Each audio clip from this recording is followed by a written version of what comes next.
2025. gadā izmeklētāji atklāja, kas notika Titāna zemūdens pēdējos brīžos. Un tas bija sliktāk nekā vairums cilvēku iedomājās. Pirmo reizi mēs uzzinājām, ka apkalpe savas pēdējās minūtes pavadīja izmisīgi cenšoties sevi glābt. Tas bija veltīgs mēģinājums. Pēc dažiem mirkļiem milzīgs spiediens sadragāja korpusu, iznīcinot zemūdeni un visus tajā esošos. Tā bija katastrofa, kas veidojās gadiem ilgi, un 5 cilvēki par to samaksāja ar dzīvību. Taču pierādījumi liecina, ka visbaisākā OceanGate katastrofas daļa varēja notikt vēl pirms implozijas. Kā 5 cilvēki vispār nonāca līdz tam, ka uzticējās šai zemūdenei? Jau tā ir grūti panākt, lai uzņēmums pārliecinātu cilvēkus maksāt par nepārbaudītu produktu. Iedomājieties, cik daudz grūtāk ir panākt, lai cilvēki uzticētu uzņēmumam savas dzīvības. Bet tieši to arī Stocktons Rush panāca. OceanGate izpildirektors ne tikai vadīja uzņēmumu, viņš pats bija šī uzņēmuma iemiesojums. Pēc tam, kad 2009. gadā Stocktons Rush kopā ar Argentīnas uzņēmēju Guillermo Soinlainu nodibināja OceanGate, un Soinlains 2013. gadā aizgāja no uzņēmuma, Rush kļuva par galveno virzītājspēku visam, ko uzņēmums darīja. Viņa neatlaidīgā uzņēmība un spilgtā personība pārliecināja investorus un klientus noticēt viņa vīzijai, un tas beigās izrādījās liktenīgi gan viņam, gan visiem pārējiem. Rush vienmēr bija apsēsts ar vēlmi doties dziļāk nekā jebkad agrāk. Viņa agrīnie transporta līdzekļi Antipodes un Cyclops One bija mazi eksperimentāli zemūdens aparāti, kas varēja pārvadāt tikai dažus cilvēkus un sasniedza seklākus dziļumus. Trešais kuģis, Titan, debitēja 2018. gadā, un tas bija pirmais privāti piedarošais modelis, kas spēja sasniegt 13,000 pēdu dziļumu zemūdens. Taču mērķis bija turpināt virzīties uz priekšu. Tika izstrādāti plāni nākamajiem modeļiem, kas varētu sasniegt 20,000 pēdu dziļumu, un tas piesaistīja uzmanību. Ja bija kāds cilvēks, kuru varētu sagaidīt, iesaistāmies OceanGate, tas bija James Camerons, filmas Titaniks režisors, kurš pēc vairāku revolucionāru niršanas ekspedīciju veikšanas bija kļuvis par vienu no pasaulē atpazīstamākajiem dziļūdens pētniekiem. Taču, neskatoties uz OceanGate pieaugošo atpazīstamību, Camerons turējās malā. Ziņots, ka viņš vairāk kārt atteicās no ielūgumiem nirt kopā ar uzņēmumu un nekad tajā neieguldīja. Tā varēja būt pirmā brīdinājuma zīme. Tā nebija pēdējā. Kad 2019. gadā Titāna izstrāde uzņēma apgriezienus, Rush veica virkni soļu, kas projektam piešķīra daudz lielāku uzticamību. Lielākais no tiem bija Titāna oglekļa šķiedras kompozīta materiāla korpuss. Tā bija neparasta konstrukcija, par kuru OceanGate uzskatīja, ka tā varētu mainīt dziļjūras izpēti.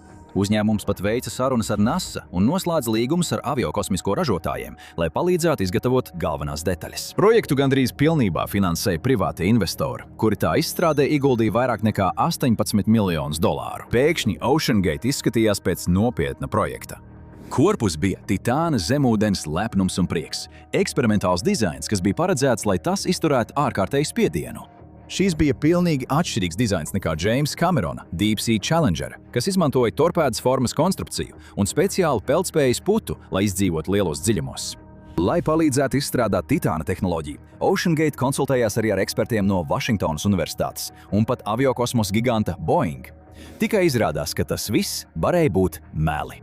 Izvietojot šos logotipus visā savā dizainā un dzīvībai bīstamās operācijas mārketingā, Rush radīja viltus drošības sajūtu. Cilvēki zināja šos vārdus.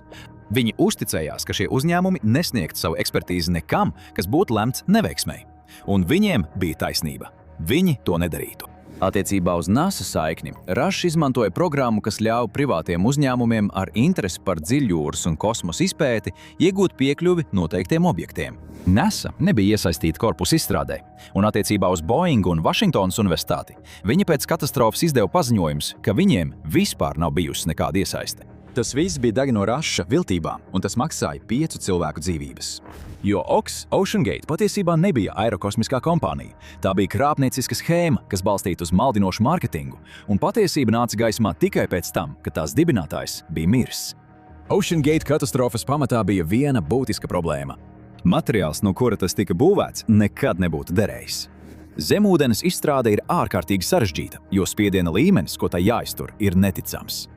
Tiem, kas dodas līdz tādam pašam dziļumam, kādā nogrima Titaniks, būs jāsaskaras ar spiedienu no 5500 līdz 5800 psi.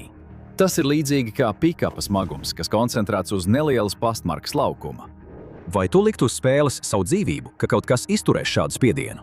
Rush to darīja, un viņš izvēlējās vissliktāko no visiem iespējamajiem materiāliem. Zemūdeņa būvēšana nekad nav bijusi viegla. Vairāk nekā gadsimtu inženieri ir paļaujušies uz metāliem, jo tie ir izturīgi un pats galvenais – tie iztur spiedienu. No vācu ūlaivu tērauda korpusiem līdz specializētajiem sakausējumiem, ko izmanto mūsdienu ASV jūras spēku zemūdenēs, formula lielākoties ir palikusi nemainīga. Izmanto materiālus, kas spēj izturēt atkārtotas ieniršanas, vienlaikus sniedzot acīmredzams brīdinājuma signālus, kad kaut kas sāk noiet greizi. Rush vēlējās kaut ko atšķirīgu. Viņš uzskatīja titānu ne tikai par pētniecības kuģi, bet arī par iespēju pelnīt naudu. Tas bija paredzēts kā izspriedz kruīzes bagātajiem. Klienti maksātu $100 000, lai dotos braucienā uz okeāna dibenu. Ja izmēģinājuma brauciena izdotos, Rush vēlējās strauji palielināt ražošanu un palielināt šo kuģu piedāvājumu. Tāpēc izmaksas bija jāsamazina. Deep Sea Challenger izmantotā putuplasta bija ārkārtīgi dārga un sarežģīti izgatavojama. Tā sastāvēja no neskaitāmām sīkām stikla sfērām, kas bija iestrādātas putu materiālā, un tas prasīja tādu precizitātes līmeni, kura izstrāde prasīja gan laiku, gan naudu. Stocktons Rush vēlējās pātrināt procesu, tāpēc viņš pārgāja uz jaunu oglekļa šķiedrām, pastiprināta polimēra risinājuma izstrādi zemūdens aparāta pamatkonstrukcijai. Šis materiāls bija lētāks, taču bija labi zināms, ka to ir ārkārtīgi grūti pārbaudīt uz izturību pret dziļūdens spiedienu. Un tas bija milzīgs risks, kas neatmaksājās. Tas ļautu izslēgt no procesa divas visdārgākās būvniecības sastāvdaļas. Viņš izmantoja sintaktisko putu ārējai peldspējas čaulai un titānu, kas bieži tiek izmantots zemūdenēs, gala kupoliem. Turklāt oglekļa šķiedras piegāde bija vienkārša, jo aviācijas uzņēmumi ar to regulāri strādāja. Tas nozīmēja, ka Rush varēja to iegādāties par daļu no cenas un nekavējoties sākt eksperimentēt ar polimēriem. Ja tas izdotos, Rush būtu radījis sistēmu, kur būtu viegli atkārtot, un modeli, ko drīz vien pārņemtu arī citi uzņēmumi. Aparāts būtu arī viens no vieglākajiem dziļūdens zemūdens aparātiem, kas jebkad būvēts 5 cilvēku apkalpei. Tas padarīja to daudz vieglāk transportējumu lielos attālumos bez specializēta aprīkojuma. Tas viss bija daļa no Stockton Rusha unikālā pasaules uzskata, ko bieži vien vienkārši raksturoja kā rīkojies ātri un lauz lietas. Viņš, tāpat kā daudzi tehnoloģiju nozares jaunpienācēji, uzskatīja sevi par pārmaiņu nesēju, kurš var atrast veidu, kā darīt lietas labāk, ātrāk un lētāk. Rush cilvēkiem stāstīja, ka viņš var izveidot zemūdeni, kas balstītu uz oglekļa šķiedras tehnoloģiju, kas kliedēs visas šaubas, izturēs okeāna spiedienu un ļaus Rusham padarīt dziļjūras izpēti pieejamu plašākām masām. Taču jau no paša sākuma cilvēki brīdināja, ka viņam nav taisnība. Nāvējoši kļūdījās. Kāpēc oglekļa šķiedra iepriekš netika izmantota zemūdeņu būvēšanai? Jo tas vienkārši nav īpaši labs materiāls šim nolūkam. Tas ir ļoti izturīgs pret iekšējo spiedienu, karstumu un debesu un kosmosa spēkiem. Bet, kad runa ir par milzīgo dziļjūras spiedienu, tas jau ir pavisam cits stāsts. No malas tas var izskatīties izturīgs, taču tas var slēpt kluso slepkavu. Delaminācija. Šis spēks pamazām noārda oglekļa šķiedras aizsargkārtas, padarot to arvien ievainojamāku. Pat vislabvēlīgākajos apstākļos tas būtu bijis riskanti izvēle zemūdeņu projektēšanā, bet šie nebija vislabākie apstākļi. Kad titāna vraks beidzot tika izcelts no okeāna, zinātnieki varēja to pārbaudīt, lai atrastu nāvējošos defektus. Tas, ko viņi atklāja, norādīja uz ilgu neuzmanības virkni no Rusha puses. Korpusa nepilnības bija radušās jau ražošanas procesā un atkārtota niršana laikā. Titans ilgu laiku tika glabāts Newfoundlandā, skarbajās Kanādas Atlantijas piekrastes ziemās. Vēlāk kritiķi norādīja uz korpusam trūkstošo īpašo aizsardzību, kā vēl vienu piemēru Rusha taupīgajai pieejai. Bija arī citas brīdinājuma zīmes. Aptuveni gadu pirms katastrofas, izmēģinājuma niršanas laikā pasažieri ziņoja, ka no kuģa atskanēja skaļš troksnis, ko vēlāk daži eksperti interpretēja kā bojājuma pazīmi korpusa konstrukcijā. Līdz brīdim, kad titāns devās savā pēdējā nirienā, pieauga bažas, ka zemūdene jau bija piedzīvojusi slodzes, kurām tā nebija paredzēta. Materiāls jau no paša sākuma bija nepareizs, un Rush pret to izturējās kā pret atkritumiem. Ir grūti noticēt, ka neviens to neparedzēja, taču patiesībā viņi to paredzēja un samaksāja par to ar savu dzīvību. Stocktons Rush bieži pozicionēja sevi kā cilvēku, kurš uzņēmumā OceanGate visu dara viens pats. Taču tu nevari viens pats uzbūvēt ne labāku zemūdeni, ne acīm redzot arī sliktāku. Lielākā daļa cilvēku, kas sāk strādāt uzņēmumā, ar laiku atkāpās vai tika izspiesti ārā Rusha dēļ. Viens no ievērojamākajiem bija Davids Lockridge, tiešs un atklāts glāzgovietis ar plašu pieredzi dziļūdens izpētē un zemūdeņu projektēšanā. Viņš pievienojās uzņēmumam 2015. gadā un tika pieaicināts darbam pie titāna savas pieredzes dēļ. Jau no paša sākuma viņš pamanīja, ka kaut kas nav kārtībā. Lockridgeam bija pieredze okeāna izpētes praktiskajā pusē. Viņš strādāja ar Karalisko jūras floti, vadot zemūdenes, organizējot glābšanas misijas un plānojot miršanas ekspedīcijas. Viņa pieredze sākotnēji padarīja viņu par cilvēku, kuru Rush vēlējās redzēt vadām šo projektu. Lockridges sākotnēji tika iecelts par jūras operāciju direktoru, un viņš savu darbu uztvēra nopietni. Viņš bija kuģu pilots, un tas nozīmē, ka viņš ir atbildīgs par visu cilvēku dzīvībām uz klāja. Ja viņš pamanīja kaut ko nepareizu, viņš noteikti to pateiktu. Taču tas nenozīmē, ka Rush viņā klausīsies. Gadiem ejot, Lockridgem sāka rasties šaubas par projektu, un viņš pieprasīja ārēju uzraudzību no neatkarīgas jūrniecības organizācijas. Galu galā visa būvniecība bija eksperimentāla. Galu galā OceanGate pārtrauca sadarbību ar Vašingtonas Universitātes lietišķās fizikas laboratoriju ilgi pirms dizaina pabeigšanas. Visa būvniecība tika pārcelta uzņēmuma iekšēnē. Lockridge nezināja, vai šie zinātnieki ir spējīgi tikt galā ar uzdevumu, un viņš sāka uzdot vairāk jautājumu un izteikt vairāk šaubu. Tas bija beigu sākums. Viņš redzēja redzamas spraugas oglekļa korpusā, skaidrus pierādījumus par atslāņošanos, ko izraisījušas ražošanas kļūdas. Lockridge pat pamanīja, ka titāna kupola korpusa galos nebija uzbūvēta pareizi. Pēdējais piliens bija, kad Rush pārtrauca neatkarīgo drošības analīzi, kuru Lockridge bija pieprasījis kā nosacījumu savai dalībai. Iemesls bija procesa vienkāršošana un izmaksu samazināšana. Lockridge mēģināja izteikt savas bažas, taču ik uz soļa sastapās ar pretestību. Tāpēc viņš rīkojās pats. Lockridge zināja, ka ja kuģis turpinās darbu tādā pašā veidā, tas būs lēms pilnīgai neveiksmei. Tā vietā, lai mēģinātu ziņot par notiekošo sabiedrībai, viņš visu paturēja uzņēmumu iekšienē, sagatavojot ziņojumu, kur nosūtīja visiem uzņēmumu direktoriem, tostarp Rusham. Tajā bija iekļauts detalizēts zemūdens drošības problēmu apraksts, īpašu uzmanību pievēršot vienam no tās galvenajiem pārdošanas argumentiem – reāllaika akustiskās uzraudzības sistēmai, kas paredzēta, lai noteiktu konstrukcijas bojājums vai plaisas to rašanās brīdī. Uz papīra tas izklausījās pārliecinoši. Patiesībā tā sniegtu tikai sekundes daļas brīdinājumu, labākajā gadījumā milisekundes. Lielā dziļumā šāda veida brīdinājums nav brīdinājums vispār. Lockridge pievērsa augstāk stāvošo uzmanību, taču ne tā, kā viņš bija cerējis. Nākamajā dienā viņus sauc uz sapulci kopā ar Niknu Stocktonu Rushu un vairākiem citiem direktoriem. Rush turpināja izteikties, ka viņš negrasās mirt, uzstājot, ka zemūdene ir viena no drošākajām lietām, ko viņš jebkad darīs. Neilgi pēc sapulces Lockridge tika pēkšņi atlaists. Viņu tik ļoti satrauc tas, ko viņš bija redzējis, strādājot OceanGate, ka viņš sazinājās ar OSHA, izklāstot savus bažas, cerot izraisīt valdības inspekciju, kas palēninātu palaišanas procesu. Viņš saņēma vairāk nekā bija gaidījis. Lockridgam izdevās panākt, ka OSHA uzsāk izmeklēšanu, un OceanGate atbildēja ļoti stingri.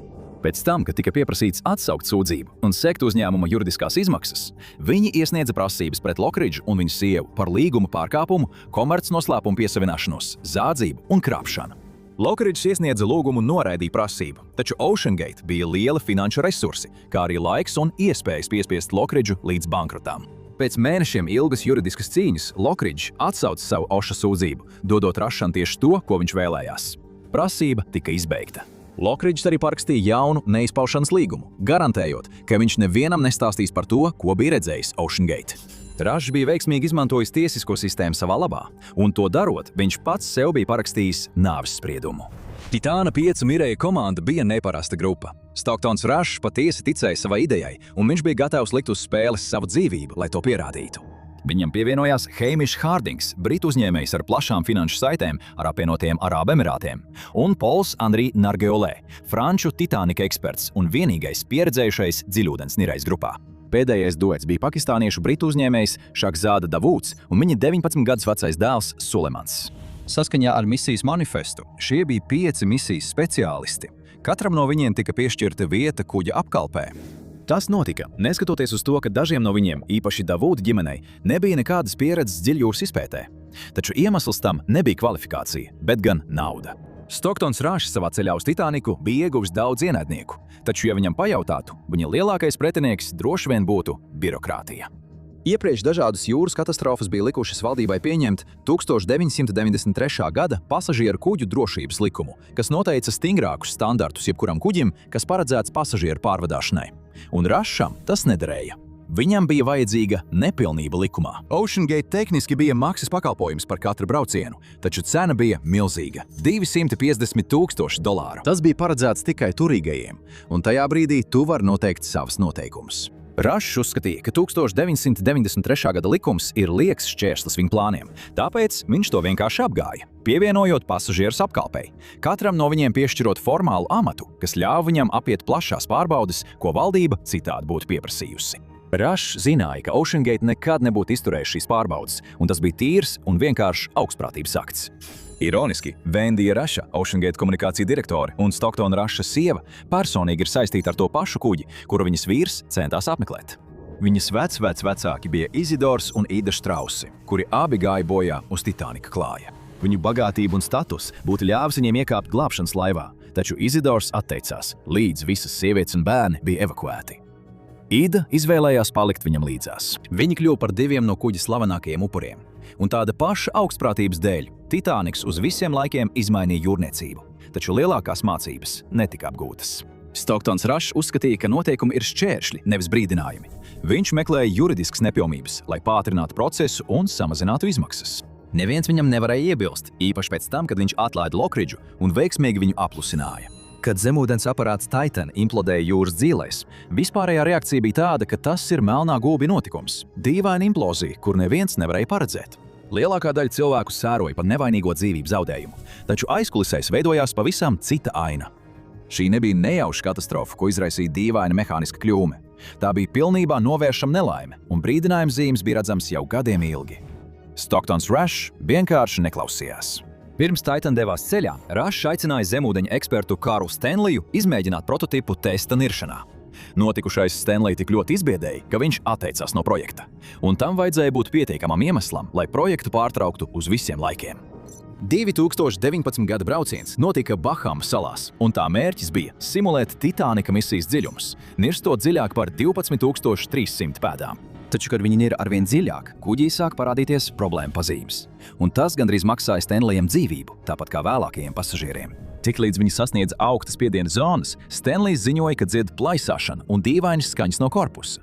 Jo dziļāk viņi nira, jo skaļāks tās kļuva. Rašs viņu bija brīdinājis par šīm skaņām, taču tikai tādā kontekstā, ka tas ir sagaidāms. Pēc viņa teiktā, tas nebija nekādas problēmas signāls.